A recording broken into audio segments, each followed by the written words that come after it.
Caballo le dan sabana y tiene el tiempo contado. Va a verse con su potranca que lo tienen barrascao. Caballo le dan sabana y tiene el tiempo contado. El patrón da tiempo al tiempo porque le sobra la edad. Caballo le dan sabana y tiene el tiempo contado.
Caballo le dan sabana y tiene el tiempo contado. Cuando le sueltan la rienda es un caballo desbocado. Caballo le dan sabana y tiene el tiempo contado. Va a verse con su potranca que lo tienen barrascao. Caballo le dan sabana y tiene el tiempo contado. Si se va por la mañana con su pasito apurado. Caballo le dan sabana y tiene el tiempo contado. Si ve una linda potranca es un caballo enamorado. Caballo le dan sabana y tiene el tiempo contado.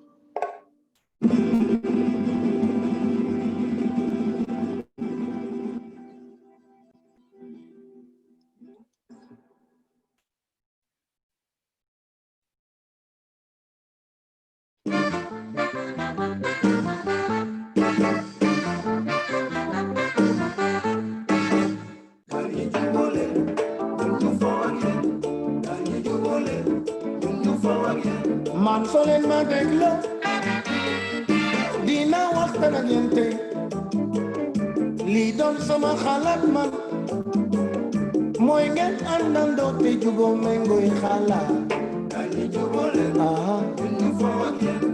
dañuy jubóole ñu foo ak yéen. jamono ji jarul ñaaw ku fi nekk da ngay dëddu ndeysaan boo xoolee àdduna xamal ne jarul ñaaw kon dañuy jubóole dañuy jubóole ñu foo ak yéen. dañuy jubóole ñu foo ak yéen. ya Cheikh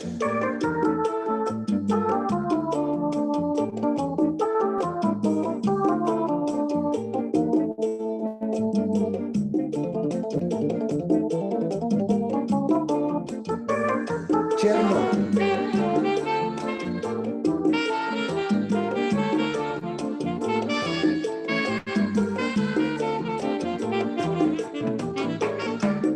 dañuy jubóole ñu foo ak yéen.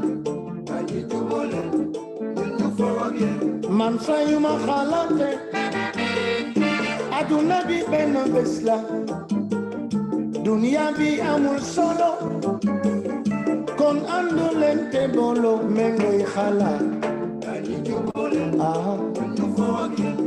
dañuy jubóole ñu foo ak yéen. jamono ji jarul ñaaw ku fi nekk da ngay dëddu ndeysaan boo xoolee àdduna xamal ne jarul ñaaw kon dañuy jubóole dañuy jubóole ñu foo ak yéen. dañuy jubóole ñu foo ak yéen.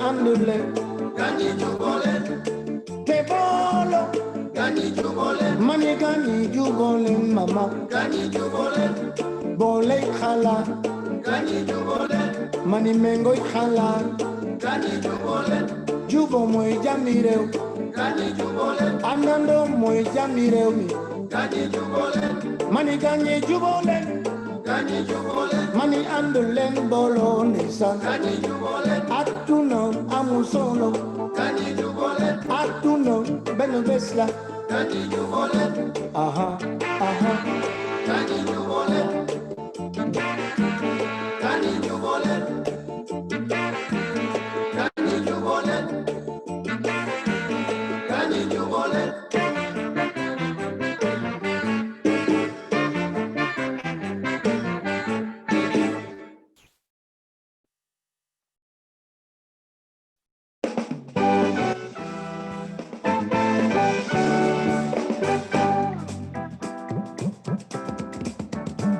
Mafé, mafé, mafé, oh, mafé, oh, mafé,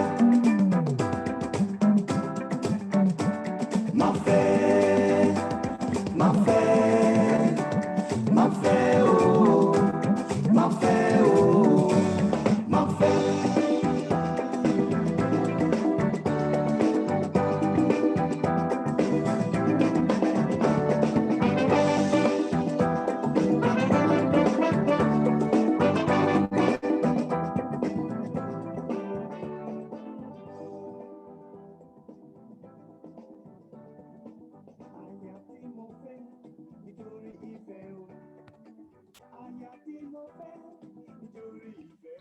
Buenas tardes para todas y para todos quienes nos están acompañando hoy a nuestro cuarto foro, conectados desde la página de Facebook de la Red Colombiana de Restauración Ecológica. Hoy nos estamos convocando a seguir trabajando temas alrededor de la restauración ecológica para la Amazonía. Vamos a trabajar cambio climático, agradecerle la aceptación a nuestros invitados de hoy, a María Fernanda Ordóñez, quien hace parte de TNC, quien nos va a moderar este espacio, a Diego Alejandro Navarrete también de TNC, a Tatiana Garzón del Instituto Sinchi y a Oscar Guevara de la WWF, ¿cierto? Entonces queremos agradecerles por estar en el espacio. Foro Pensar la Restauración Ecológica en Contextos de Cambio Climático. De parte mía, Jimena Valero de la Escuela de Científicos Locales, quien hace parte también de este nodo amazónico que venimos impulsando estas acciones de conocimiento, de transmitir todas las experiencias que hemos venido trabajando, los conocimientos que hemos adquirido a partir de los procesos que trabajamos en territorio. Pues queremos agradecer también al Instituto Sinchi, la Fundación Natura, pues a la WWF, al Instituto Humboldt, TNC, la Universidad de la Amazonia, SINDAP, que también desde el Guaviare está haciendo esta red y tejiendo con nosotros este nodo amazónico. Por una parte, entonces, darle la bienvenida a los asistentes. Recuerden que todas las preguntas, todo lo que ustedes quieran entablar en conversación con nosotros, lo pueden hacer a través del chat que está en la página, digamos, de donde está la transmisión del Facebook Live. Vamos a tener un formulario para poder anotar, digamos, las personas que están asistiendo, entonces más tardecito los vamos a poner ahí también en el chat.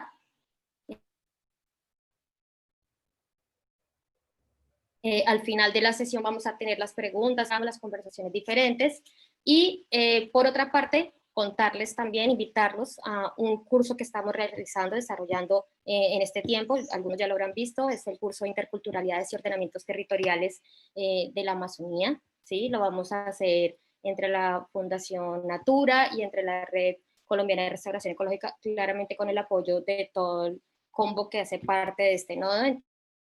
Entonces los estamos invitando, también estaremos como enviándoles información a este gran curso para que por favor se vayan escribiendo. Entonces, no siendo más, María Fernanda, muchas gracias por aceptar ser parte de esta moderación, bienvenida y pues ya el micrófono es tuyo. Jimena, muchas gracias y a todos pues bienvenidos y agradecerles por su participación en este foro. Realmente para nosotros como TNC y pues una de las organizaciones que ha venido apoyando el trabajo de Caquetá, en restauración este ejercicio de estos foros virtuales que está haciendo el Nodo Regional de Caquetá de Red han sido muy importantes, porque es la ventana que nos permite mostrar una gran cantidad de experiencias que se vienen desarrollando en el departamento relacionadas con la restauración y poder mostrar que efectivamente la restauración es un proceso no solamente de conservación, sino de mejoramiento de calidad de vida de las personas, de mitigación al cambio climático, como estamos hablando hoy. Solo para darles un pequeño recuento, quienes pues no habían podido conectarse en sesiones anteriores, desde julio se vienen pues, realizando estos foros, es un foro mensual donde hemos hablado, por ejemplo, de las voces de la restauración ecológica a diferentes escalas, también hablamos de conexiones vitales para que la restauración ecológica se lleve a cabo en la Amazonía colombiana. El último foro del mes pasado fue sobre relatos y experiencias de monitoreo comunitario y como bien nos decía Jimena, este cuarto foro del Nodo Regional de Cambio Climático, de Restauración de la Amazonía, tiene como objetivo que pensemos la restauración ecológica en contextos de cambio climático.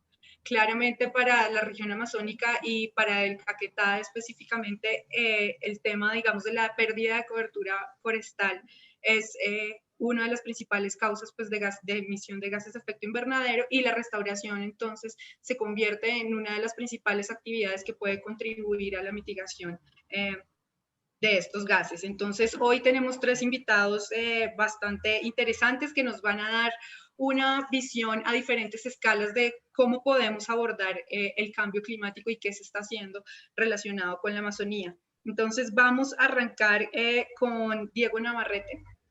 Diego es el especialista de carbono del grupo de ciencias de TNC, de Nature Conservancy. Diego tiene muchos años de experiencia trabajando en el monitoreo de carbono y la definición de cómo diferentes implementaciones y actividades de producción sostenible pueden aportar a la mitigación, y nos va a compartir la experiencia de un proyecto específico que se está desarrollando en el Caquetá, que es el proyecto Agroforestería para la Conservación, donde uno de nuestros objetivos es la mitigación del cambio climático. Después vamos a seguir con Tatiana Garzón. Tatiana es investigadora del Instituto Sinchi, es bióloga y con máster en Ingeniería en Gestión Ambiental, y ella va a compartir un ejercicio que es muy importante, muy valioso para el departamento del Caquetá, que es la construcción del Plan Integral de Gestión de Cambio Climático.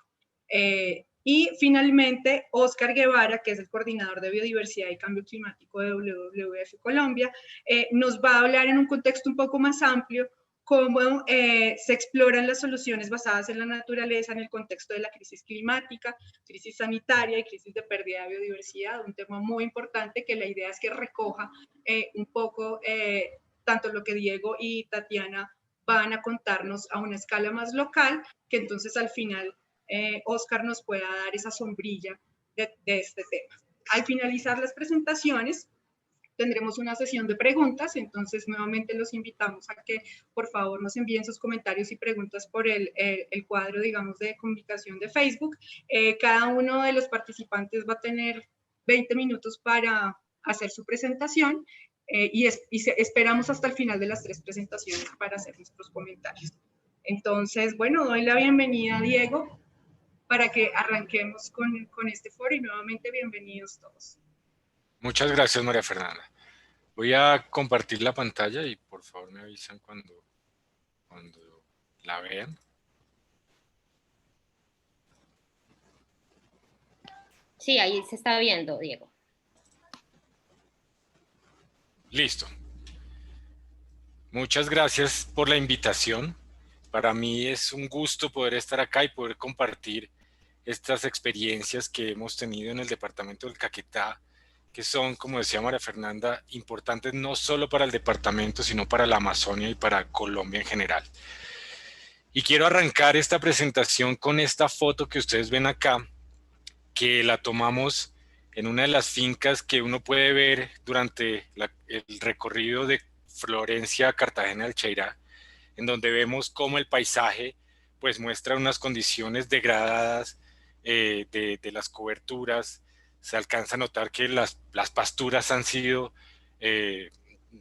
sobreexplotadas, degradadas, y pues lo que vemos es este tipo de paisaje.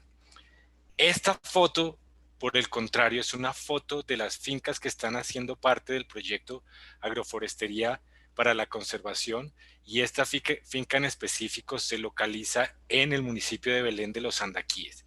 Y esta foto es muy informativa, porque lo que ustedes ven en la parte, como primer plano de la foto, son esas implementaciones de cacao que las personas que participan del proyecto están implementando como parte de esa restauración de los sistemas productivos, de transformación de esas coberturas degradadas como veíamos en la primera foto, y que no solo representan actividades de restauración dentro del sistema productivo, sino también una alternativa para sanar los ecosistemas y para que sigan pudiendo aportar esos beneficios que proveen.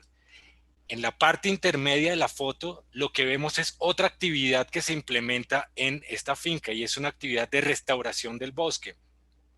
Son estas zonas de rastrojo o cañeros que se dejan en descanso, zonas que, por ejemplo, estaban en un estado de deterioro y que los propietarios deciden dejar descansar y dejar que se recupere ese bosque natural amazónico. Y en tercer plano de la foto, lo que ustedes alcanzan a ver es esa actividad de conservación, que junto con las actividades de restauración y de implementación de agroforestales de cacao, componen estos tres actividades que contribuyen a la mitigación.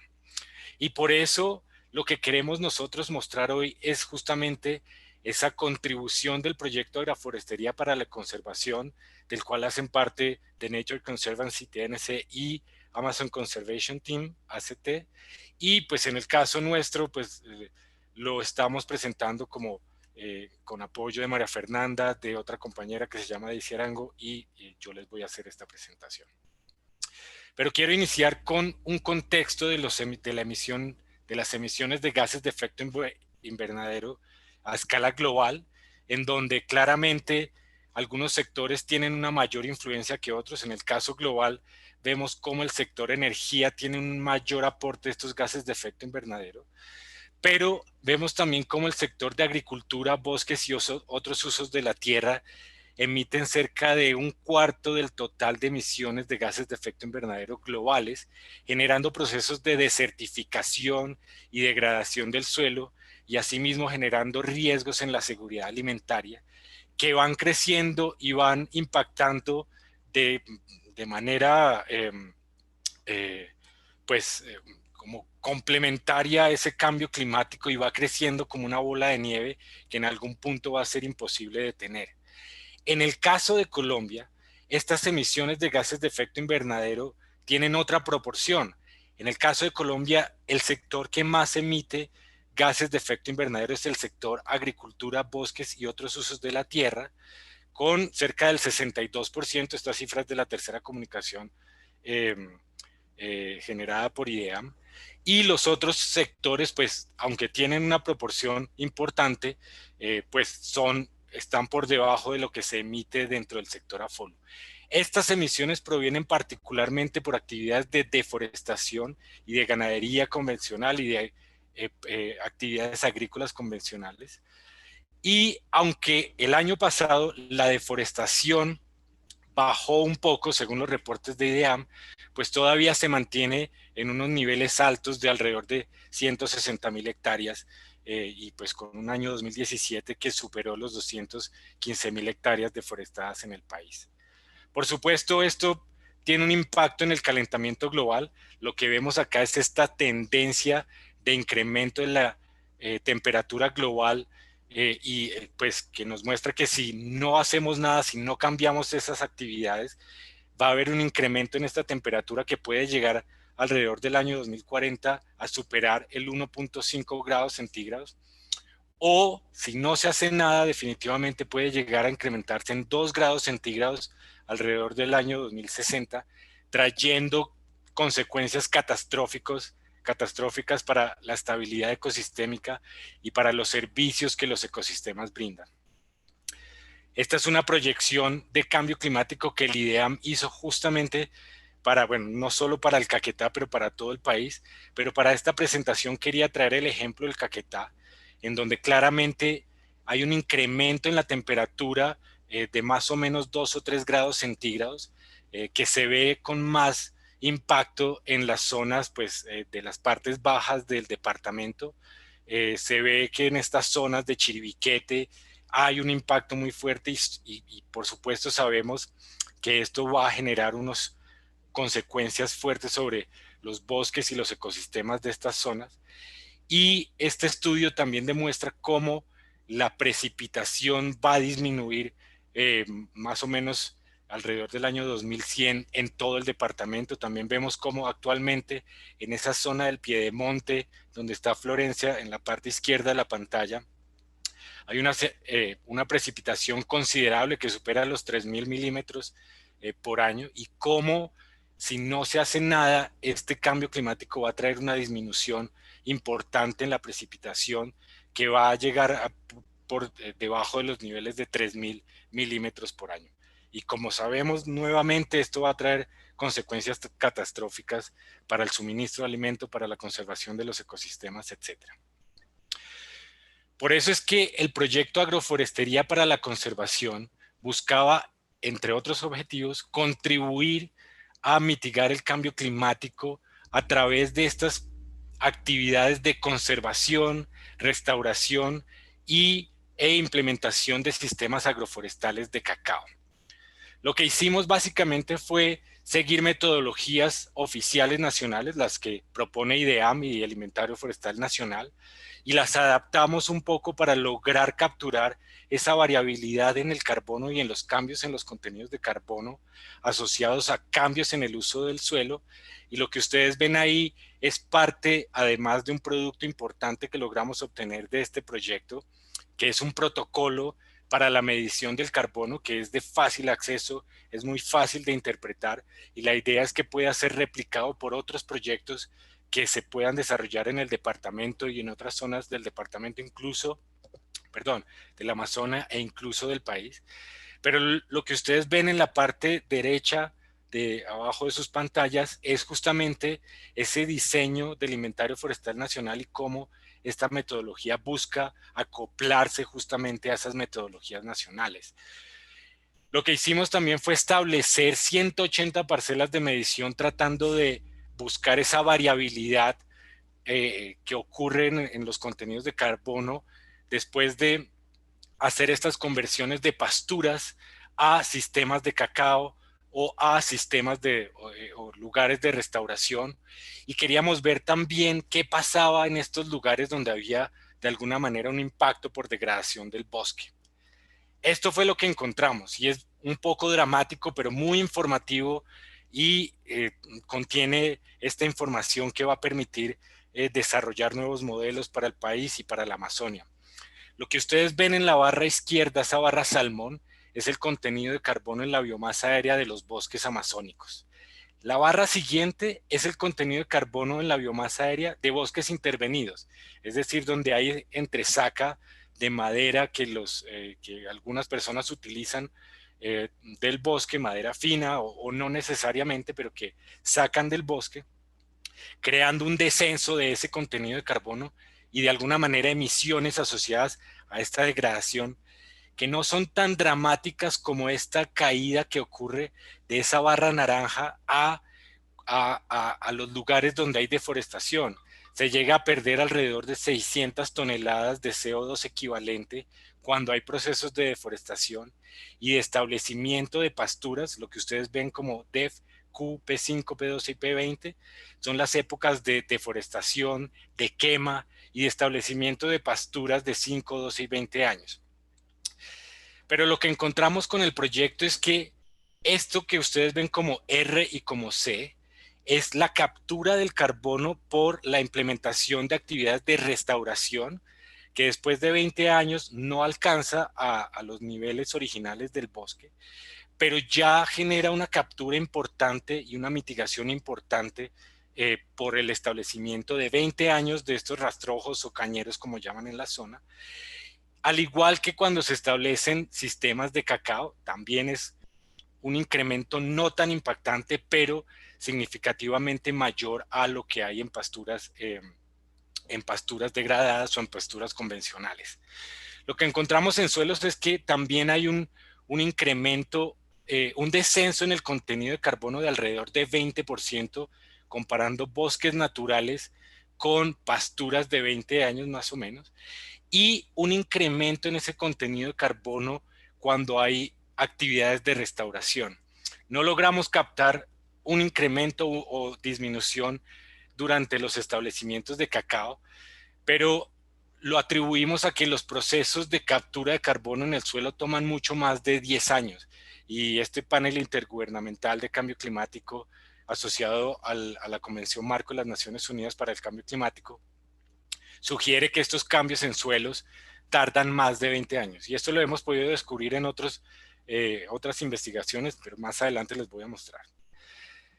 Toda esta información nos permitió determinar esos factores de emisión, es decir, esa diferencia que existe y esas emisiones que podrían existir cuando hay degradación del bosque, por supuesto cuando hay deforestación, y muy importante, y esto también es supremamente importante para el IDEAM, para el ministerio y en general para el país, ya que en este momento se encuentra en la actualización de las contribuciones nacionalmente determinadas que firmaron bajo el Acuerdo de París. Esta información nos permitió establecer esa trayectoria de acumulación del carbono tanto en la biomasa aérea como en el suelo, de actividades relacionadas con la restauración. Si ustedes ven acá, logramos determinar que en 100 años de haber una actividad de restauración, el contenido de carbono logra ascender a niveles de un poco por debajo de 500 toneladas de CO2 equivalente. Y esto es también muy importante porque logramos establecer que más o menos 300 años después de que esto ocurra, es que se logran alcanzar esos niveles originales de los que les hablaba unas diapositivas antes, de 600 toneladas de CO2 equivalente. Y es importante este dato porque demuestra la fragilidad de los ecosistemas naturales y de los bosques amazónicos, etcétera, y el tiempo que tardan en restablecer sus variables ecológicas, sus dinámicas ecológicas y todas las propiedades como de un bosque original. También nos ayudó este proyecto a determinar esos factores de remoción justamente del cacao que queríamos establecer. Y como les decía, otra investigación previa nos ayudó a determinar que esa deforestación y establecimiento de pasturas puede generar un descenso de hasta 20% del contenido de carbono en el suelo, que es esto de acá, y que se convierte también en un factor de emisión por deforestación o por conversión de bosques a pasturas en la Amazonia. Lo que ustedes ven en esta tabla es la contribución del proyecto Agroforestería para la Conservación a mitigar el cambio climático. El proyecto incluye predios campesinos y algunos resguardos indígenas, y lo que logramos establecer es que el proyecto implementó estas acciones que ustedes ven acá de conservación, restauración y agroforestales de cacao, pero también logramos detectar algunas emisiones, algunas fugas por deforestación o degradación del bosque. Pero el balance neto de esas capturas de carbono y emisiones de carbono asociadas a deforestación, o en el caso de las capturas a deforestación evitada, restauración y agroforestales, logramos obtener una mitigación neta acumulada de 3.592.000 toneladas de CO2 equivalente. Esto en verdad es un aporte significativo, no solo pues para la Amazonia, como les decía, sino también para el país y para el cumplimiento de esas metas de reducción de emisiones que el país firmó en el Acuerdo de París. Esta información también nos permitió establecer o estimar las emisiones netas de CO2 que han ocurrido en Amazonia durante el periodo 2001 a 2018, con información y los reportes pues, de deforestación que el IDEAM viene generando año tras año, durante los últimos años, de manera anual y antes de manera bienal y un poco más espaciada. Pero lo que logramos determinar, y esta es una cifra alarmante, o sea, lo bonito de esto es que con la información del proyecto logramos hacer estas estimaciones que son altamente, que tienen una certidumbre muy alta, pero el lado no tan bonito y un poco negativo es la cantidad de emisiones que ocurren. Y es que en promedio anual se están emitiendo solamente de la Amazonia 76 millones de toneladas de CO2 equivalente. Y en total, en ese periodo de 2001 a 2018, se emitieron 1.385 millones de toneladas de CO2 equivalente. Eso es una cifra gigantesca, gigantesca. Y demuestra además ese impacto en el cambio climático que genera una zona, pues como Amazonia, que no es todo el país y que además no es toda la Amazonia continental, pero solamente nuestro pedacito, nuestra Amazonia colombiana, ha emitido, o de ahí se ha emitido por procesos de deforestación 1.300 millones de toneladas de CO2. Es realmente alarmante.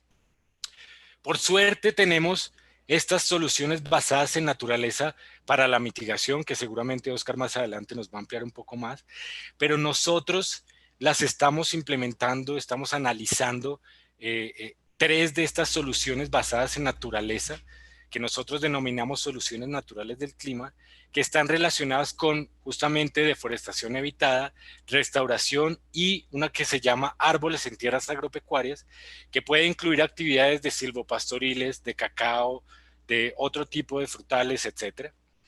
Pero que para el caso actual, pues nosotros lo estamos incluyendo como estas 3 que ustedes están viendo en la pantalla. Para el periodo 2018-2030, lo que hemos encontrado es que el potencial máximo biofísico de mitigación en Colombia es enorme, de alrededor de 0.22 gigatoneladas relacionadas con la deforestación evitada, cubriendo un área de más o menos 7.1 millones de hectáreas, y de restauración, que además está relacionada con el tema de la reunión de hoy, de restauración del bosque y de alguna manera de restauración de esos sistemas productivos que en este caso están relacionados con silvopastoriles, que en conjunto pueden llegar a mitigar alrededor de 26 millones de toneladas de 0.2 gigatoneladas de CO2 sobre un área de 26 millones de hectáreas. Y en el caso pues ya de restauración del bosque, puede contribuir con alrededor de 0.12 gigatoneladas de CO2 equivalente en un área del país de alrededor de 15 millones de hectáreas, y para el caso de silvopastoriles, la contribución a mitigación sería de alrededor de 0.08 gigatoneladas sobre un área de casi 11 millones de hectáreas. Como les digo, estos son resultados preliminares, pero este trabajo que desarrollamos en Amazonia ha sido muy importante para generar esta información que puede contribuir a que el país mejore sus comunicaciones de gases de efecto invernadero, a que pueda actualizar con información robusta esos compromisos suscritos bajo el Acuerdo de París, y en últimas a que pueda generar beneficios locales para las comunidades, etcétera. Esto pues es todo lo que queríamos mostrarles hoy, y muchas gracias pues por la atención.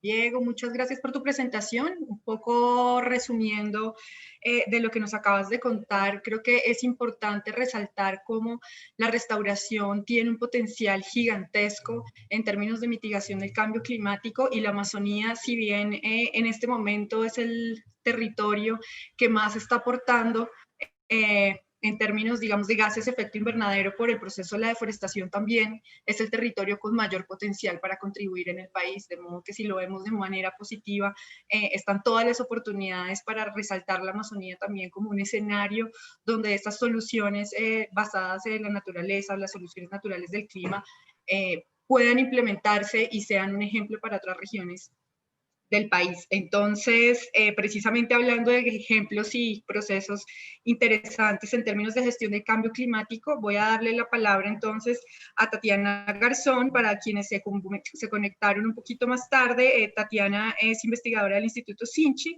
y nos va a presentar el proceso de construcción del Plan Integral de Gestión de Cambio Climático del Caquetá. Entonces, Tatiana, bienvenida. Gracias, María Fernanda. Voy a compartir mi pantalla. Me avisan, por favor, si la están viendo. Sí, Tati, ahí está. ¿Ya están viendo? Sí, señora. Vale. Bueno, buenas tardes a todos. Muchas gracias por esta invitación. Muchas gracias, María Fernanda, por esta presentación. Yo les voy a contar las medidas y acciones que se han venido priorizando dentro del territorio. Entonces, un poco como para entrar en contexto, esa es una imagen dinámica que ha venido pasando durante los últimos 140 años, donde se muestra cómo la temperatura ha venido aumentando casi 1 grado centígrado, con unas partes del mundo mucho más que en otras, pero a nivel mundial generando grandes efectos que nos imponen unos retos, no unos retos irreversibles. En este de identificar pues esas acciones que se requieren tener, hay que tener en cuenta ciertos elementos, y es que estas acciones pues van a depender de esos impactos, y esos impactos están derivados de los riesgos, es decir, de esa posibilidad que el territorio pues se vea afectado por esos cambios hidroclimáticos. Y esos riesgos también dependen de 3 cosas: de los peligros, es decir, de esas amenazas, de esas condiciones, más que todo de clima, estamos hablando de sequías, de lluvias, de la vulnerabilidad, es decir, de qué tan sensibles somos frente a esos cambios de clima y eso, pues obviamente daños, y de la exposición, es decir, de qué tanto estamos expuestos en esos sitios donde van a ocurrir esos cambios. Y entonces, en la medida como interactúan estos 3 aspectos, esos riesgos pues van a generar mayores o menores impactos. Si buscamos también acciones que permitan reducir esa vulnerabilidad, esa exposición, pues obviamente los impactos pues se van a ver reducidos. En este sentido, pues tenemos 2 formas de actuar. Una vía es la vía de la adaptación y otra vía es la vía de la mitigación. La adaptación está más enfocada hacia el control de los impactos, ¿sí? Hacia buscar esas acciones que me permitan, como lo dice la palabra, adaptarme a esas nuevas condiciones de clima, acciones desde el componente económico, desde el componente social, desde el mismo ámbito ambiental, acciones culturales, desde el punto de vista que uno lo quiera ver, pero están dirigidas a controlar, a adaptarnos a esas nuevas condiciones. Y la otra opción, la otra vía es la vía de la mitigación, donde las acciones pues están mucho más enfocadas a reducir las causas, y ahí nos estamos refiriendo específicamente a cómo reducimos esos gases de efecto invernadero que ya están disponibles en la atmósfera, es decir, cómo aterrizamos esos gases a la Tierra. Y pues ahí entonces entra todo el tema de renovación energética y también de la restauración, por supuesto. En este sentido, en el marco pues, de la política de gestión del cambio climático que se viene implementando a nivel nacional, desde la ley 1931 de 2018 se establecieron como esas directrices de gestión de cambio climático y se reglamentó todo lo que tiene que ver con la formulación de los planes integrales. Estos planes se formulan a nivel territorial, pero también a nivel sectorial, en los sectores pues en cabeza de los ministerios, y a nivel territorial entonces de los entes territoriales, en este caso pues de la gobernación. Y lo que buscan estos planes es como generar, identificar y priorizar esas medidas en materia pues tanto de adaptación como de mitigación que deben ser implementados en los territorios para afrontar los retos que nos impone el cambio climático, ¿no? Y salen a partir de unos análisis muy juiciosos de lo que en temas de vulnerabilidad y de riesgos, pues le atañe al departamento. Entonces, estos planes, pues como la mayoría de los planes que se generan en los territorios, pues tienen una serie de pasos que arrancan pues obviamente con un alistamiento donde se consolida una información relacionada con cambio climático con la que cuenta el departamento, cómo se han ido articulando con los instrumentos de planificación que tanto se ha tenido en cuenta. Posteriormente pues está la elaboración de un perfil territorial, que es donde se consolida un diagnóstico, donde se identifican cuáles son los impactos que tendría el cambio climático en los distintos componentes del territorio. Ahí es donde se efectúan los análisis de vulnerabilidad, los análisis de riesgos, se identifican cuáles son las principales fuentes que emiten gases de efecto invernadero y que se deben gestionar en los territorios. Posteriormente está el análisis estratégico, donde se identifica cuál es la estrategia, cómo vamos a actuar en el territorio, qué es lo que debemos intervenir, cómo lo debemos intervenir, con qué medidas. Y posteriormente, está el plan de acción, donde se incluyen, bueno, cuáles entonces son las acciones a corto, a mediano, a largo plazo, quiénes son los responsables, cuáles son las metas, cuáles son los indicadores. Y finalmente, pues está el seguimiento y la evaluación del plan para poder pasar a su implementación. Ya el plan está avanzando, llegando a su etapa de seguimiento y evaluación, donde se está formulando todo lo que tiene que ver con quién es el que se debe reportar, qué es lo que se debe reportar, cómo se debe reportar, quién lo debe reportar. Entonces, en el marco de la construcción de este plan, aquí hay algo, bueno, que ya nos estaba mostrando Diego en su presentación anterior, que son los escenarios que se tienen ya formulados o que se presentaron por IDEAN en Tercera Comunicación Nacional de Cambio Climático, en términos de lo que le espera al departamento en términos de temperatura y en términos de precipitación. En el caso de temperatura, pues lo que se espera es como un aumento gradual donde hasta 2.2 grados en todo el departamento. Y en términos de precipitación, pues lo que se espera es que haya una reducción de la precipitación en la mayor parte del territorio, especialmente pues en esas zonas que ustedes ven allí como amarillitas. No es que deje de llover, sino que va a llover mucho menos en estas zonas, es decir, en las partes bajas. Y en la parte alta, hacia los municipios de las cabeceras de los municipios de San Vicente, Puerto Rico, Doncello, Pauquil, pues va a haber un incremento. Eso pues ya impone unos nuevos retos para la gestión de los territorios. A partir de toda esa información que se recogió del diagnóstico, entonces se elaboró un análisis multicriterio de vulnerabilidad y de riesgo. En términos de vulnerabilidad, es decir, de esa predisposición de los sistemas de verse afectados por asuntos de cambio climático, entonces se encontró que las dimensiones, como lo queramos ver, que son más vulnerables por cambio climático es la biodiversidad, los recursos hídricos y la seguridad alimentaria en los porcentajes que ustedes ven en la parte inferior izquierda. Se encontró también que más del 50% de los municipios del departamento del Caquetá son vulnerables o tienen categoría de vulnerabilidad alta y muy alta. Y los que aportan o los que tienen mayor porcentaje pues son los municipios de Belén, Puerto Rico y Valparaíso. En términos de riesgo, es decir, de esas dimensiones o de esos municipios, como lo queramos, desde el ámbito que lo queramos evaluar, tienen mayor posibilidad de verse afectados por asuntos de cambio climático. Se encontró que la biodiversidad, la seguridad alimentaria y el hábitat humano son los que mayor contribuyen a ese riesgo. Y los municipios que contribuyen con mayor porcentaje son San Vicente, Valparaíso y Puerto Rico.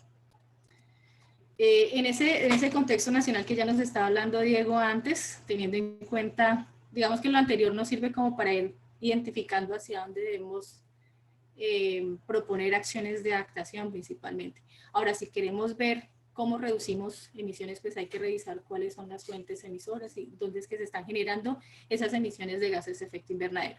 En ese sentido, bajando un poco la escala de análisis de lo que nos estaba mostrando Diego ahora a nivel del departamento del Caquetá, las mayores emisiones se están generando del sector AFOLU, que es el sector que, bueno, donde se incluye eso que nosotros conocemos como lo agropecuario y lo forestal, agrícola, forestal y otros usos de la tierra, que es lo que traduce. Y esas emisiones pues se están generando principalmente por temas de deforestación, áreas que eran bosques y que se convirtieron en pasturas, áreas que eran bosques y se convirtieron en otra cobertura, no pasturas, ganadería, esto es fermentación entérica y estos son otros usos agrícolas. Y obviamente los municipios que tienen las mayores emisiones pues son los que tienen las las tasas de deforestación más altas en el departamento. Entonces, aquí hay como una oportunidad, veámoslo más bien como una oportunidad para empezar a generar acciones que nos permitan pues reducir esas emisiones, pero entonces también plantear alternativas productivas y ecológicas para el territorio, y ahí la restauración pues toma toma relevancia. Entonces, en ese sentido, se avanzó con una serie de talleres con comunidades, con instituciones para empezar a identificar cuáles son las medidas que se deben implementar.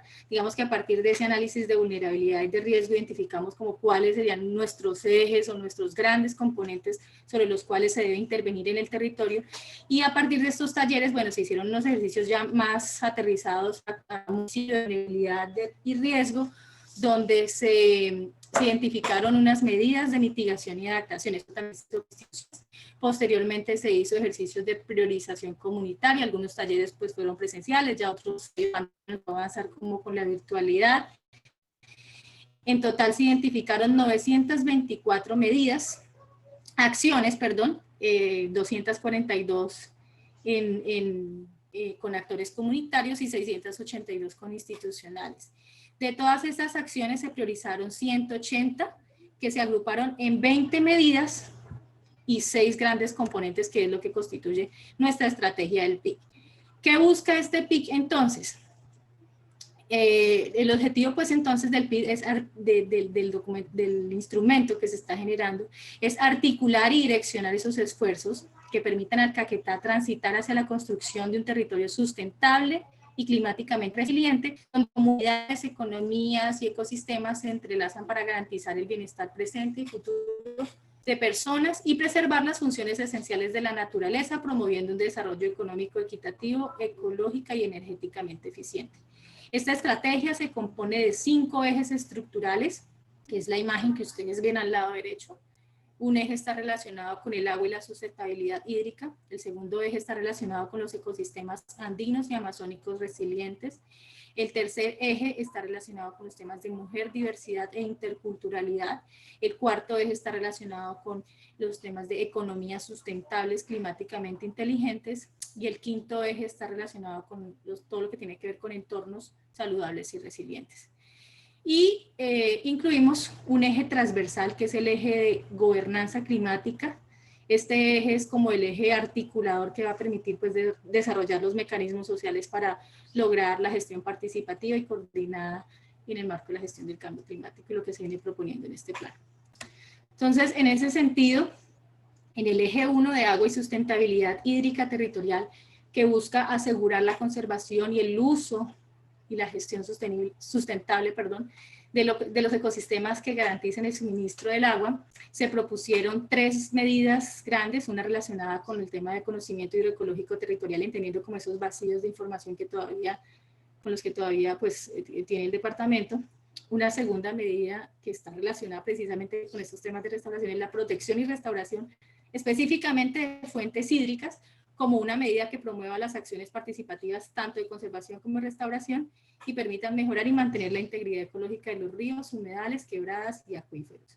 Y una tercera medida que está relacionada con la educación y cultura del agua. Entonces aquí vemos cómo en el primer eje se viene articulando pues, los temas de restauración.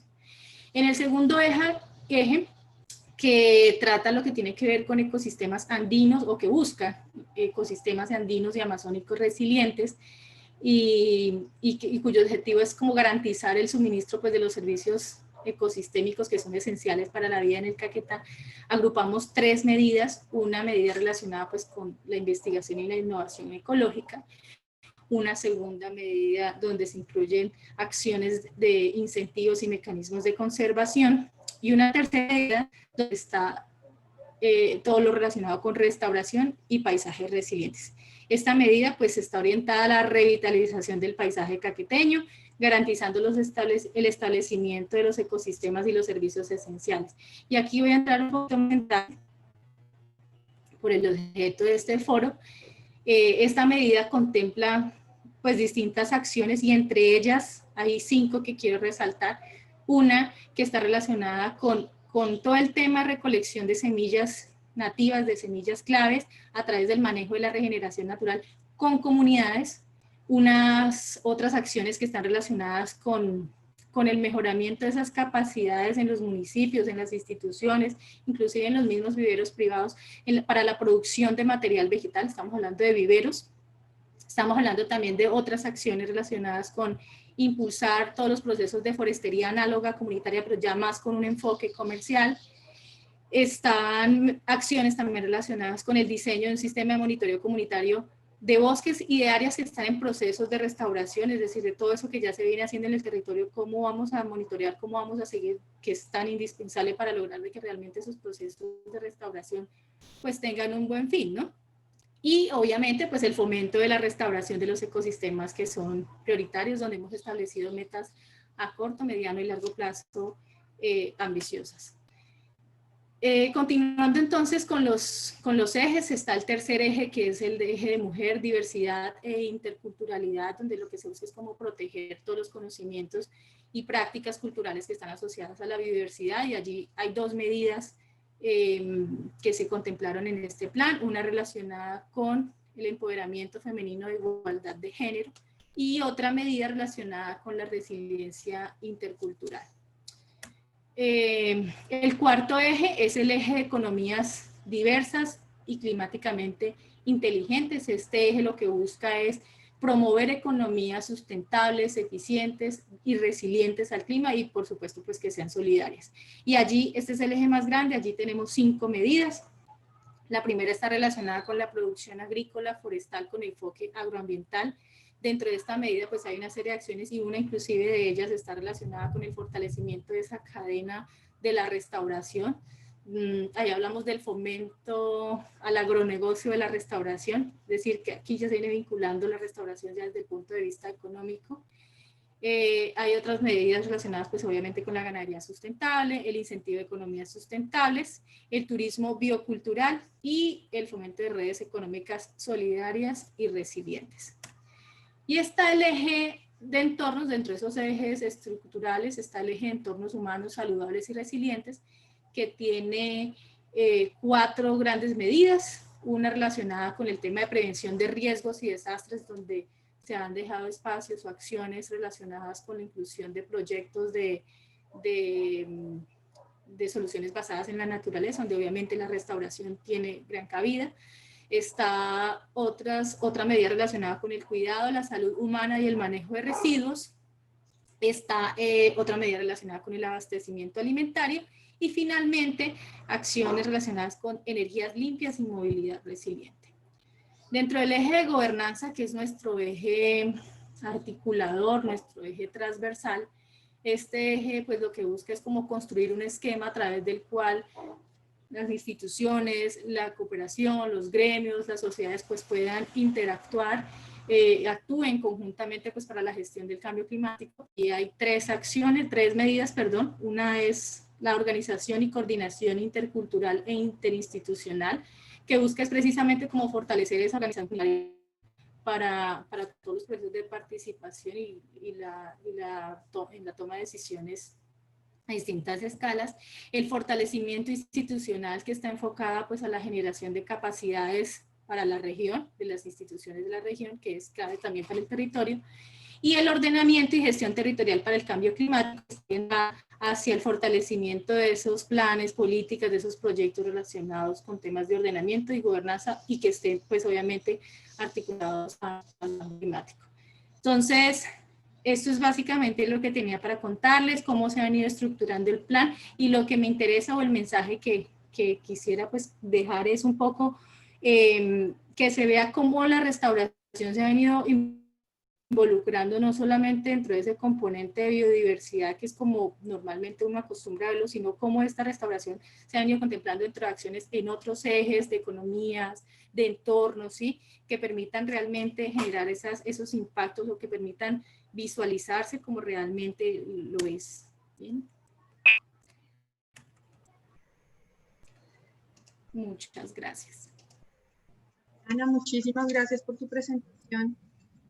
Muy interesante y muy importante, como tú dices, esa visión que se está dando de la restauración como una un proceso y una prioridad que puede aportar a muchos componentes, digamos que más allá además de la gestión del cambio climático, del desarrollo sostenible de la Amazonía.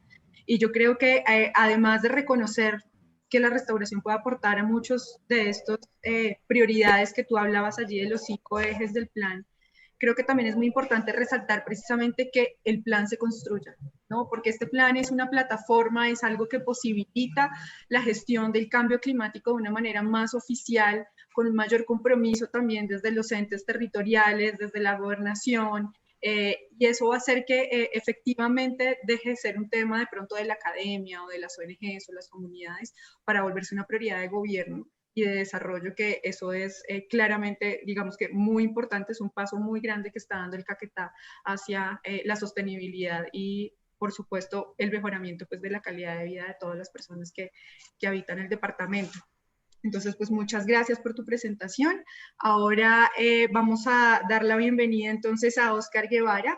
Óscar es el coordinador de biodiversidad y cambio climático de WWF Colombia, y Óscar nos va a hablar de un tema que es bien interesante y, como les decía al inicio de este foro, es una sombrilla que alcanza, digamos, a abarcar todo lo que hemos estado hablando a lo largo de la tarde, y su presentación se llama Explorando las soluciones basadas en la naturaleza en el contexto de la crisis climática, sanitaria y la pérdida de biodiversidad. Óscar, bienvenido y adelante. Hola, buenas tardes, gracias. Solo primero chequeo qué tal me escuchan ahí. Perfecto. Vale, gracias. Jimena creo que iba a ayudarme con la presentación. Listo, perfecto. Ya la bueno, sobre el contexto, porque estamos hablando de una triple crisis. Aquí la primera reflexión es que estamos buscando consolidar una narrativa que refleje el momento en el que estamos viviendo y la importancia de llamar las cosas por su nombre.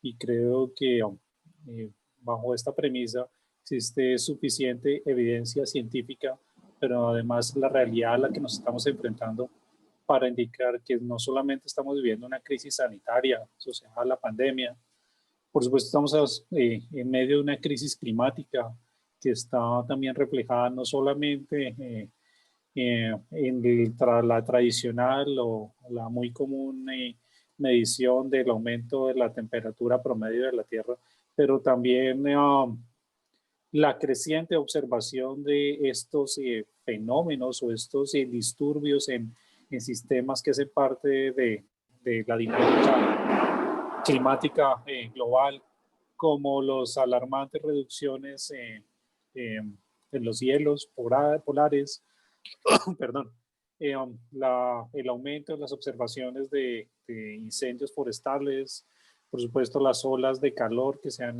visto en diferentes regiones del planeta, y por último también la crisis de pérdida de naturaleza, que es igual o más alarmante que las dos anteriores, porque en realidad significa el deterioro progresivo de el deterioro progresivo de esa red de la riqueza de la vida en el planeta que es fundamental para, no solamente para la supervivencia misma de las especies, pero también para el bienestar humano. Entonces, siguiente, por favor. Y esto viene de la mano también de algo que es muy importante, y es frente al uso del lenguaje. Y se refiere a algo que tal vez muchos de nosotros hemos escuchado, pero tal vez no le hemos prestado suficiente atención, y es el hablar del antropoceno. Creo que todos los que pasamos por el colegio, por la universidad, ya sea recientemente o hace algunas décadas como yo, aprendimos que la historia del planeta estaba asociada, determinada por eras geológicas, y precisamente esas eras geológicas tenían como su precursor o como su factor detonante el comportamiento geológico mismo del planeta.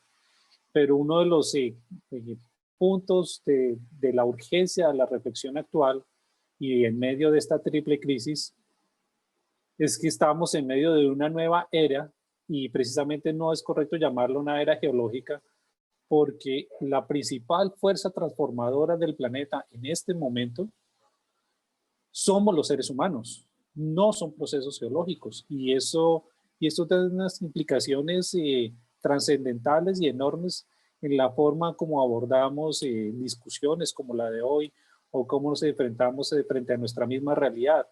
Y es reconocer que precisamente somos nosotros como humanidad los principales transformadores del planeta y que desafortunadamente esa transformación está marcada por un deterioro progresivo del planeta, que precisamente nosotros como fuerza dominante permanentemente hemos logrado un crecimiento económico y una mejora en el bienestar relativo a expensas de nuestro planeta. Y por supuesto, entonces, esto llega a la siguiente pregunta y es, ¿qué vamos a hacer? Y, siguiente, por favor, la diapositiva. Entonces, uno, frente al contexto, siguiente, por favor. Estas gráficas son muy conocidas dentro del mundo académico y representan la gran aceleración. Y la gran aceleración significa el cómo diferentes parámetros que utilizamos para medir la huella de los seres humanos sobre el planeta están disparadas, literalmente. La cantidad de suelo que usamos, la cantidad de energía que consumimos, la cantidad de emisiones de gases de efecto invernadero, la transformación que hacemos sobre los ecosistemas, la emisión de contaminantes, etcétera, el aumento mismo de la población. Cualquiera de los grandes indicadores asociados a nuestra huella en el planeta se han acelerado durante los últimos 100 años. Y por supuesto, eso que se conoce como la gran aceleración precisamente es lo que nos obliga a pensar, bueno, ¿en qué contexto estamos transformando el planeta? Siguiente, por favor. Dale 2 veces. Siguiente. Y aquí empezamos a ver eso, el COVID. Pues el COVID-19 y la primera dimensión de esta crisis, que sería la crisis sanitaria. El COVID-19 es una enfermedad de origen zoonótico, es decir, es una enfermedad que se origina en animales y se contagia a los seres humanos. Pero esta gráfica que están viendo ustedes es también un reflejo de la gran aceleración y lo que está indicando es el descubrimiento de nuevos virus asociados a enfermedades zoonóticas y cómo año tras año estamos encontrando mucho más virus como el COVID-19 sistemáticamente. Y eso significa que año tras año estamos acumulando mayores riesgos de futuras pandemias. Y por 2 razones fundamentales. Las enfermedades zoonóticas están asociadas a 2 factores fundamentales. Uno, a la destrucción del hábitat de especies silvestres. Y esto es importante porque se va a relacionar con las otras 2 crisis. Entonces, esta transformación de uso de suelo que necesariamente está ligado a la destrucción de hábitats naturales de especies, aumenta el riesgo de enfermedades zoonóticas. Y por supuesto el tráfico de vida silvestre. Y también aquí una reflexión. Esta destrucción de hábitat y este tráfico de vida silvestre no es algo que esté ocurriendo en una región remota en China. Nosotros en Colombia también contribuimos enormemente desde la deforestación, por ejemplo, a la destrucción de estos hábitats naturales. Y por supuesto ya todos conocemos que en Colombia también hay tráfico de vida silvestre. No es solamente de nuevo pensar que las enfermedades zoonóticas se pueden originar únicamente por un tráfico de murciélagos en un mercado en Wuhan. En Colombia también, desafortunadamente, en algunas condiciones de ilegalidad y en algunos casos también asociados a prácticas ancestrales y tradicionales, pues ocurre este tráfico de vidas silvestres. Pero aquí detrás, digamos, el gran mensaje es que, de nuevo, esta relación negativa que tenemos con la naturaleza tiene relación directa con esta primera dimensión de la crisis. Siguiente, por favor. Bueno, esto está documentado, además del COVID-19, pues es la más reciente y por supuesto la que mayor dimensión ha adquirido, pero los últimos 10, 20 años han habido enormes casos de enfermedades de origen zoonótico, la gripe aviar, la gripe porcina, el SARS, etcétera, digamos, todos estos relacionados con enfermedades de origen zoonótico. Siguiente, por favor. La otra es la crisis climática. La actual anomalía promedio de temperatura, es decir, el cambio permanente registrado que ya tenemos promedio de la temperatura del planeta, ya va por 1 grado centígrado. Y esto puede sonar poco, pero imagínense los enormes riesgos climáticos que estamos enfrentando en este momento cuando la anomalía apenas va por 1 grado. Y nada más con esto, con saber que ya vamos por 1 grado, estamos enfrentando una crisis climática, pues imagínense qué podemos esperar si no revertimos esta tendencia. Siguiente, por favor. Dale otra vez. Y bueno, pues la crisis de pérdida de biodiversidad. Hace un par de semanas se publicó el informe Planeta Vivo por parte de WWF, donde yo trabajo, y la reducción en el tamaño poblacional de especies a nivel global, del tamaño de las poblaciones de las especies de vertebrados incluidos en el informe Planeta Vivo, a nivel global es del 68%. Esto se suma a otras colaboraciones científicas que han buscado responder también esta misma pregunta de cuál es el estado de la biodiversidad en el planeta, y son consistentes en este tipo de alarmas. Estamos perdiendo la riqueza de la diversidad biológica en el planeta.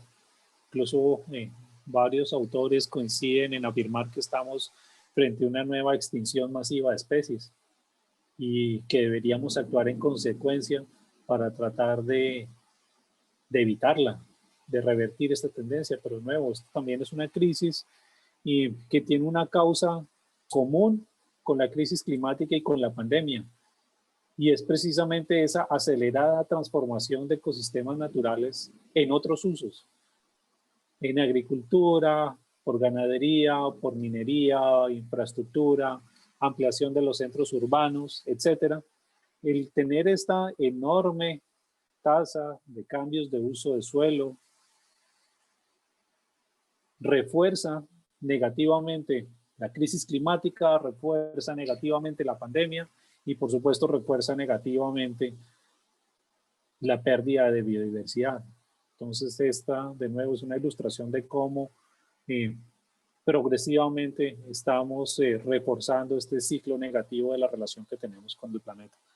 Siguiente, por favor. Bueno, pues esta cifra, el 68% que acaba de mostrar, es un promedio global, pero el índice Planeta Vivo para América Latina es de lejos el peor comparado con todas las regiones del mundo.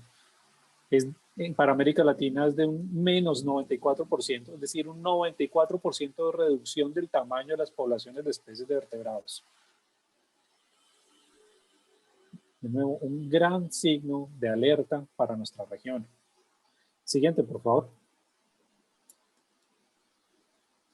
Y por supuesto, el siguiente mensaje que refuerza la primera diapositiva hablando sobre el antropoceno y cómo el ser humano es la principal fuerza transformadora del planeta. 75% de la superficie terrestre tiene presencia humana. Es decir, solamente queda un 25% de estas áreas silvestres o en muy bajo estado de alteración, pero el resto es un planeta con presencia y huella humana. Y como ya lo he indicado varias veces, nuestra huella y nuestra presencia pues es negativa. Entonces, aquí tenemos, por supuesto, este refuerzo sobre cuál es la difícil situación que estamos viviendo. Siguiente, por favor.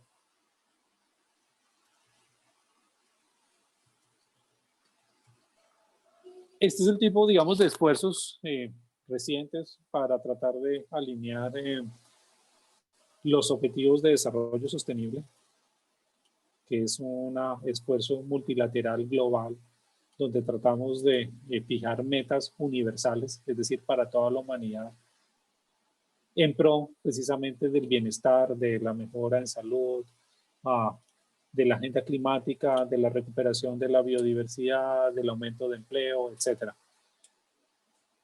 Pero a través de esta gráfica también se trata de ilustrar algo muy importante, y es que si nosotros no revertimos nuestra relación negativa con la naturaleza, si no hacemos la tarea frente a recuperar la riqueza y la funcionalidad de la vida en el planeta, no podremos lograr las otras metas.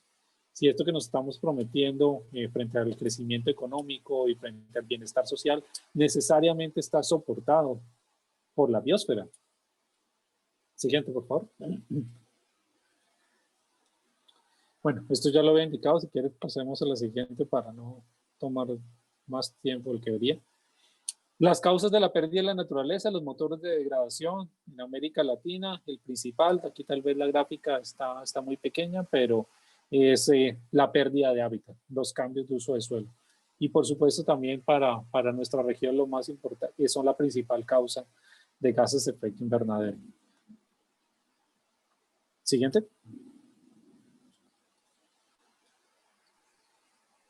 No, siguiente. Voy a terminar para un poco para tratar de lograr terminar a tiempo. Entonces, al final, resumiendo un poco toda esta evidencia y lo que estamos tratando de poner detrás de un argumento para la toma de decisiones, es que esta triple crisis está ocurriendo frente a nuestros ojos. Que la idea de llamar la crisis no solamente para que suene bien en un discurso o que suene bien en un mensaje en redes sociales, sino que en realidad la evidencia nos indica que este es el tipo de situación que estamos viviendo. Y que la ventana de tiempo para revertirla es más corta de lo que muchos piensan. Que si es verdad queremos revertir la tendencia de pérdida de biodiversidad, que queremos limitar la concentración de gases de efecto invernadero para que el aumento de la temperatura no supere los 1.5 grados, teniendo en cuenta que ya llevamos 1. O si queremos revertir esta tendencia creciente de futuras pandemias, necesariamente debemos reconciliar y transformar de negativa a positiva nuestra relación con la naturaleza. Siguiente, por favor.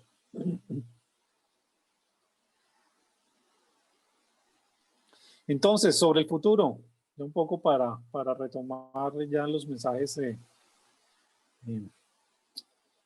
frente a lo que estamos proponiendo en la agenda, pues uno, frente a la agenda climática, y creo que ya había quedado muy bien ilustrado en la primera presentación. Bueno, la conservación y la restauración pueden proporcionar aproximadamente el 30% de las opciones costo eficientes en la agenda climática para la mitigación. Es decir, en la búsqueda de estas medidas que requerimos, de nuevo, para poder en algún momento estabilizar las concentraciones de gases de efecto invernadero, necesariamente la naturaleza nos brinda una buena parte de esas soluciones costo efectivas que necesitamos, particularmente desde la conservación de estos ecosistemas naturales que sirven como sumideros de carbono, desde la implementación de medidas silvopastoriles y por supuesto desde la restauración. Pero además sabemos que esto tiene un importante beneficio y es que esto también nos puede ayudar a recuperar espacios para la vida silvestre, para los ecosistemas, para la conectividad, para la funcionalidad ecológica. Entonces, cuando estamos hablando de soluciones basadas en la naturaleza y de poder revertir esta tendencia negativa de relacionamiento con la naturaleza, seriamente sabemos que este es uno de los principales caminos. Y de nuevo, siempre se habla sobre soluciones basadas en la naturaleza y ahora se repite, hay una enorme cantidad de foros hablando sobre soluciones basadas en la naturaleza. Pero en realidad, digamos, uno de los puntos que quería ilustrar aquí es que necesariamente, partiendo del reconocimiento de que estamos en medio de una crisis, necesariamente tenemos que modificar nuestra relación con la naturaleza para poder superar esas crisis. Y no solamente porque suene bien, sino porque es fundamental y es indispensable hacerlo. Bueno, no sé cuánto tiempo tengo más porque tenía un montón de gráficas, pero ya me di cuenta que se me fue la mano. Tal vez quería irme a la penúltima diapositiva. No sé, Jimena, si podrías ayudarme en este momento. Tienes 5 minuticos. Sí, por eso. No, dale, pásala hasta el final, por favor.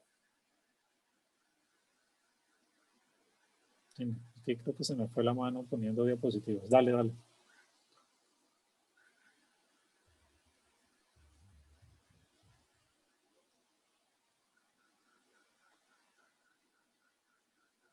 Listo, a la anterior. Bueno, esto también lo había presentado antes mi compañero de TNC.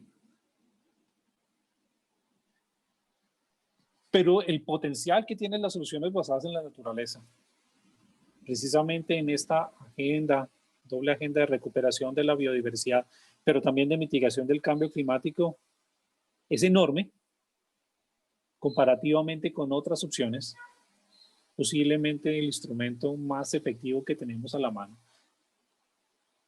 Y particularmente desde la restauración, y este es el caso para América Latina.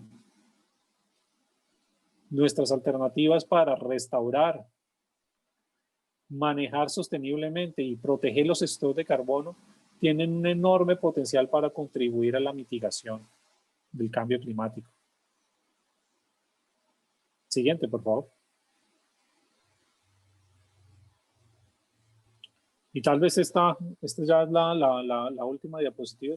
Quería mencionarles, este es un análisis comparado a partir del trabajo de Griscom, que trabaja para TNC, un reconocimiento para los colegas de TNC, y el trabajo publicado en el 2017 y en el 2020, donde están comparados el Caribe, Centroamérica y Suramérica, y cuáles son las opciones frente al potencial de soluciones basadas en la naturaleza en la mitigación. Y a veces es un poquito difícil analizar en frío estas gráficas, pero América del Sur es la que está a la derecha. Y América del Sur es la que tiene el color gris más grande. El color gris, que dice 32%, significa la conservación o la protección. En Sudamérica, en Colombia, es fundamental la protección de estos ecosistemas con alto contenido en carbono. Sudamérica es uno de los países que desde este tipo de enfoques puede hacerla con mayor contribución al planeta desde esta solución basada en la naturaleza, que es la conservación, la protección de estos ecosistemas naturales. 32% es mucho más que en cualquier otra región en América Latina y mucho más que en otras regiones del mundo. Pero además, también, por supuesto, está la barra azul, que es la restauración. Y fíjense que el potencial de restauración de todos estos ecosistemas degradados es incluso mucho más importante que el potencial de la conservación. Y entonces aquí viene este mensaje que refuerza lo que han dicho mis dos colegas que me precedieron, y es la importancia no solamente per se desde una agenda ambiental, desde una agenda de biodiversidad, pero también desde una agenda climática y una agenda de revertir y salir de estas crisis, la importancia de la restauración. Es la medida con mayor potencial por tipo de enfoque de solución basada en la naturaleza para la mitigación para esta región. Y bueno, con este mensaje, con esta conclusión, entonces se terminaría. Qué pena por hacer tan mal uso del tiempo. Oscar, muchas gracias. No, estuvieron todos súper puntuales, muy juiciosos. El tiempo terminaste un minuto antes de lo que habíamos planeado. Creo que es muy importante todas esas reflexiones que tú haces, y creo que ya en este contexto general de lo que estabas presentando, claramente sabemos que la humanidad, digamos que la relación del hombre con la naturaleza ha sido la principal razón por la cual estamos en este escenario como de tantas problemáticas, ¿verdad? A nivel mundial, pero es precisamente también esa relación la que nos puede permitir llevar a soluciones a todos estos temas, digamos, de cambio climático, pero también de pobreza, de falta de alimentos. O sea, de verdad es muy importante que empecemos a reconocer, no solamente desde el sector ambiental, sino pues a todas las personas que dependen de nuestra relación con la naturaleza, nuestro futuro. Y ese es un mensaje que creo que todos nosotros tratamos de dar en nuestro trabajo día a día, pero es algo que debemos interiorizar desde nuestras casas, nuestras familias, nuestros trabajos, etcétera, que efectivamente esto no es un discurso.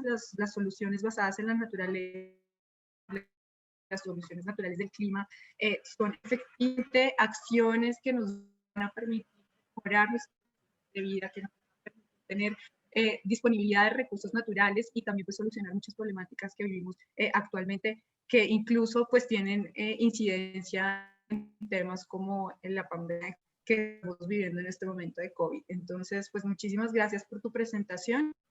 Entonces, pues con esto finalizamos las presentaciones. Ahora vamos a ir a una pequeña ronda de preguntas. Los invito a que por favor prendan sus cámaras para poder tener una pequeña discusión. Voy a aprovechar, Diego tiene que ausentarse en unos minutos, entonces voy a iniciar con él haciéndole un par de preguntas de los participantes que estuvieron en su presentación. La primera, voy a empezar por la que es un poquito más general. Entonces, Diego, dos personas de los que nos estuvieron viendo tenían curiosidad sobre la rentabilidad o cómo se puede comparar el potencial de las soluciones naturales del clima versus otras medidas de mitigación de cambio climático, como pueden ser, por ejemplo, las del sector de transporte o energético. Muchas gracias por la pregunta. Bueno, hay varias maneras. Una de ellas es justamente comparando directamente esos potenciales de mitigación, ¿no? De cuánto una medida puede evitar emitir o reducir sus emisiones, en el caso, por ejemplo, del sector energético de transporte, por mejorar la eficiencia de los procesos. Pero hay otra manera de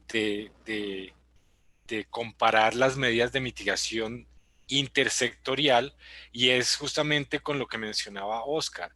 Es a través de un análisis de costo-efectividad, de qué tan efectivas y qué tan costo efectivas son esas medidas de mitigación. El caso de las soluciones naturales del clima, de estas soluciones basadas en la naturaleza para la mitigación, son extremadamente costo efectivas.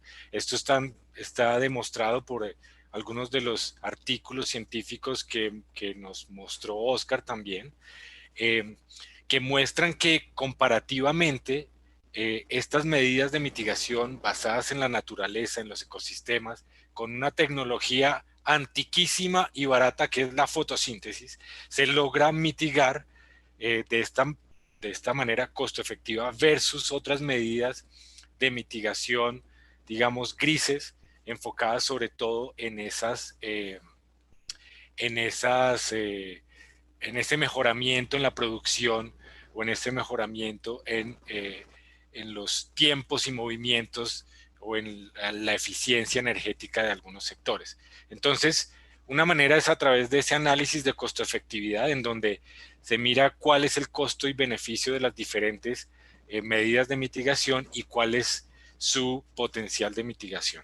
Eso es como la manera en que se hace esas comparaciones de medidas intersectoriales que no necesariamente están ligadas estrictamente al sector AFOLU o estrictamente al sector energético de transporte, sino que se puede poner como en una gráfica que compara esos costos y ese potencial de mitigación.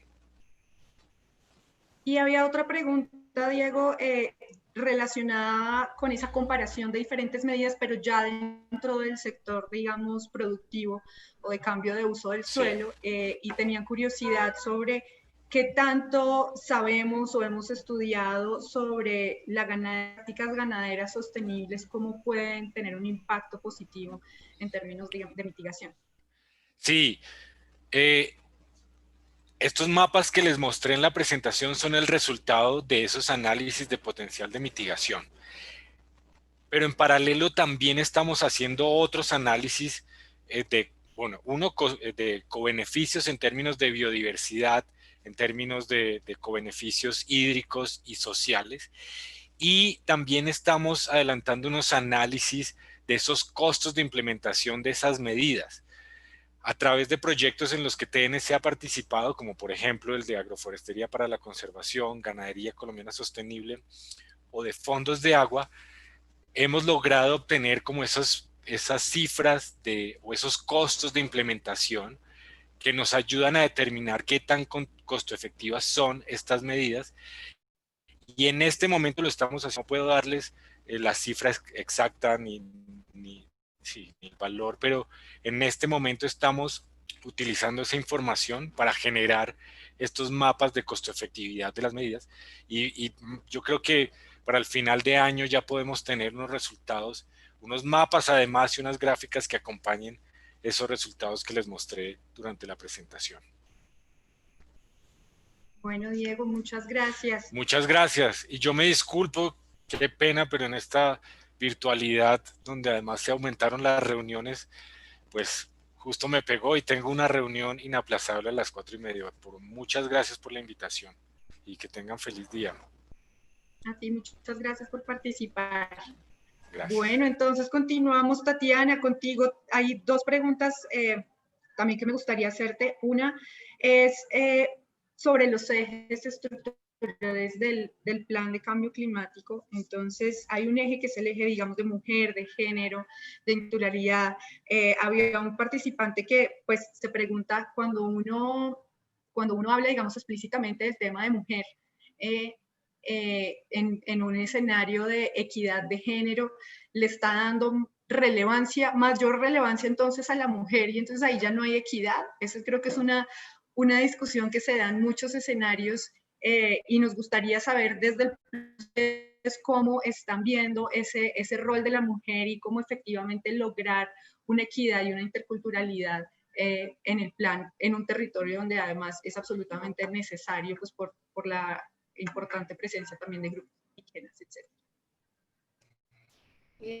Sí, María Fernanda, de hecho hay como una incidencia de este eje, que es el eje 3, fue uno de los últimos que se incluyó dentro del plan, precisamente porque no es que no sea necesario, sino que es un poco complejo de tratar, y se incluyó por dos razones principalmente. Por un lado, porque hay como un interés y una necesidad, más que un interés, una necesidad de a distintas escalas, desde gobiernos internacionales, nacionales, locales, inclusive de poder reducir como esa brecha, de esa desigualdad que hay de género, ¿sí? Y ese es un reto que debe abordarse desde los distintos instrumentos de política, desde los proyectos, en la medida en que más se pueda. Y en temas de cambio climático, que es la segunda razón, una forma de abordarlo es poder reconocer ese papel que tiene la mujer para la protección de los ecosistemas, con la misma soberanía alimentaria. Es precisamente la mujer la encargada de las semillas, es precisamente la mujer la que se encarga del vivero, la de la huerta. Entonces, lo que se está proponiendo dentro de este eje, y con el tema de mujer precisamente, que creo que es el que genera como más sensibilidad, es precisamente reconocer ese papel que tiene la mujer, que permita pues empoderarla y que permita pues reducir esa desigualdad de las mujeres, y más de la mujer rural, que es muy evidente, y pues que no creo que haya mucho que discutir sobre pues esa desigualdad que ya se ha venido reconociendo desde distintos espacios. Bueno, y la otra pregunta que había era, pues, cuando tú nos comentabas que el plan está en construcción precisamente, entonces un poquito que nos cuentes como cuál es cuándo esperan tenerlo listo, de qué manera se va a socializar, dónde de pronto estará disponible para aquellas personas, pues, que quieran conocerlo en mayor detalle.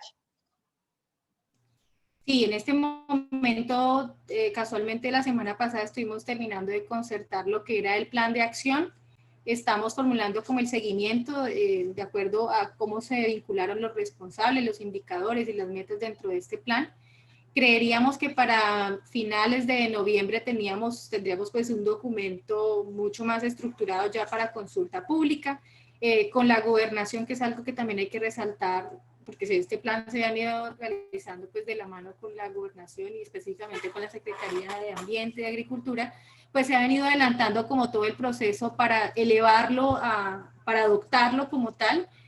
Aún se está definiendo si va a ser por ordenanza o por decreto. En ese tránsito estamos, esperemos que eso se resuelva en estos próximos 15 días, pero finalmente el documento ya estaría listo para el conocimiento a fines de noviembre.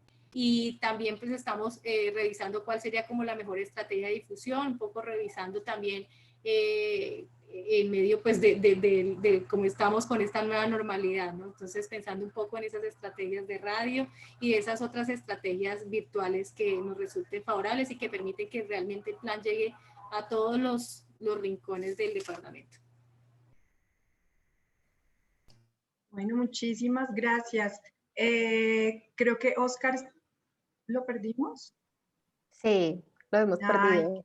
Qué pesar, teníamos una pregunta para Óscar, aprovechando que él tiene un contexto bastante amplio desde el nivel nacional. Lo voy a dejar ahí en el tintero para que a todos les quede como el tema en su cabeza, y es qué tanto creen ustedes que la voluntad, digamos, política, tanto regional como nacional, qué tan enfocada está en estos temas de cambio climático y restauración, si efectivamente ya este es un tema prioritario en la agenda o todavía nos falta hacer un mayor esfuerzo para que efectivamente las acciones relacionadas con restauración y cambio climático sean una prioridad para los tomadores de decisión.